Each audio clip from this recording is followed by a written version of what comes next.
Hello everyone, Mr. Eford here. Hope you guys are doing well. Wanted to do a quick video with you guys on how to use the Kami tool to interact with documents like the one that you see in front of you. The document that I've shared on your screen is going to be the very next assignment that you have on Canvas called the Babylonian Empire. This is an informational text, which means it is a secondary source text that has information on it that you need to respond to. Okay, so as we look at this, I want to show you a couple of tools that you can use to respond to the text, to annotate on the text, and to answer your questions. Now, the first thing I want you to notice is that the paragraphs are all given a letter, like paragraph A, paragraph B, C, D. You can see E over here. But each paragraph has its own letter to show you that it's a different paragraph. Okay, that's going to be helpful a little bit later on. In addition to that, you'll also notice that each sentence is numbered. And some of the questions are going to ask you to tell what number sentence you found your information in. That's going to be beneficial to you where you see right here it says sentence number 1. You can see the sentence number right there, 2. And you can see those listed throughout the reading assignment that you have sentence numbers labeled. Okay, so a couple of things that you have access to that I want to make you aware of. The first tool that would be useful in annotating on a text is what's called the markup tool. And I'm going to draw an arrow to your markup tool. Okay, and we'll also circle it here. But that's your markup tool. Okay, it looks like a pen over a square piece of paper. And this tool functions kind of like a highlighter would, or a highlighter pen if you were doing this on paper and pencil. So I'm going to select the tool and show you guys kind of how it works on your end and how you would use it. So let's say as I'm reading that I feel like the second sentence of the first paragraph is an important sentence. So I click on my markup tool and it gives me a couple of color options. Let's say that I want to do this in green. I like lime green. Okay. And so I want to do sentence number 2 as important. So I'm going to use the cursor tool and click, and you can see it gives me a red circle around it. And I'll highlight sentence 2. And when I release, it's going to highlight it green. Okay. And I can do that for anything on the document. I can highlight what I think is important. Okay. I'm going to erase that. Okay, and show you one other tool right quick that you can use. The other tool is called the drawing tool, okay? And the drawing tool looks a little bit like a paintbrush, but it is going to function like a pen or pencil, okay? So right here is your drawing tool. And if we select it, I'm gonna erase my mark here, okay?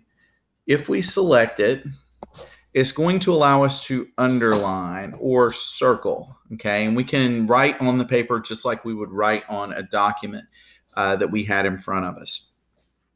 Let me erase this. And then I do want to talk to you guys about answering the questions, because those are two of the tools that we would use in annotating the document. When we get down to our questions, though, you'll see a number of different questions. And number 1 asks you to put the events that are listed below in chronological order. In other words, what happened first, second, third, and fourth. So to answer this, I'm going to use my text box tool. Okay, and the text box tool is located right here with a capital T. Okay, that's your text box tool. When you click on it, it's going to turn your cursor into something that you can write with. Okay, so let's go ahead and do that. I'm going to click on text box. And when I do that, you can see that my cursor has become that little symbol that means that I can start a line of text.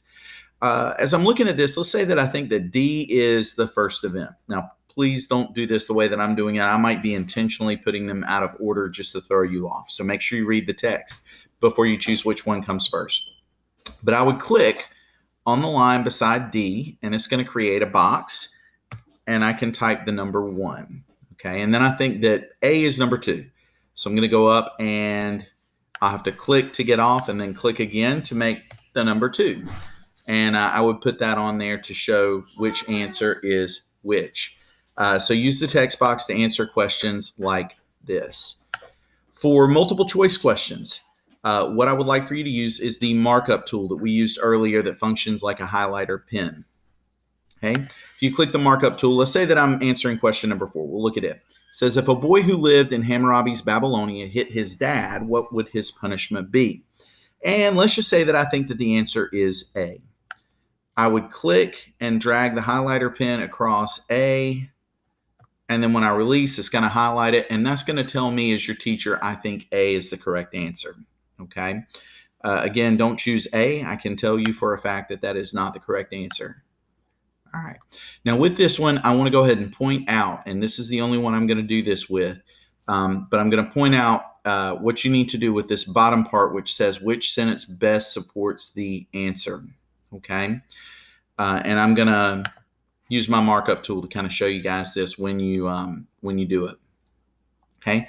So it's asking for information about what would happen to someone who committed a crime during Hammurabi's time period. And that's going to take us to Hammurabi's Code. If you look at paragraph G, and I'm just going to read through this very quickly. Sentence number 24 says Hammurabi's Code regulated commerce, which is trade, property rights, marriage, divorce, and other aspects of life. These laws and punishments might seem harsh in comparison to today's laws and punishment.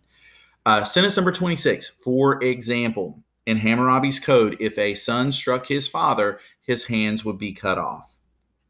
Okay, so if I look at sentence number 26, the information for my question is listed right here, word for word. Okay, and I'm going to highlight that sentence. Now, when I answer the question number 4, if a boy lived in Hammurabi's Babylonia, hit his dad, what would his punishment be? And I look, it says A, his ear would be cut off, B, he would lose his hand, C, his dad would publicly beat him, or D, his tongue would be cut out. The answer is going to be B, he would lose his hands. Okay, and that is the correct answer for the question. But if I do this and I only do this, I'm not going to get full credit for the question.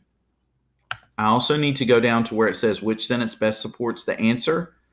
And I need to create a text box and say that sentence number 26 supports my answer. When I do that, I get full credit. So make sure that any question that you see a line underneath it that says which sentence best supports the answer, that you respond and write down which sentence it is or type out which sentence corresponds with the question. Okay. One last thing, actually 2 last things. You do not need to do the written response question number 10.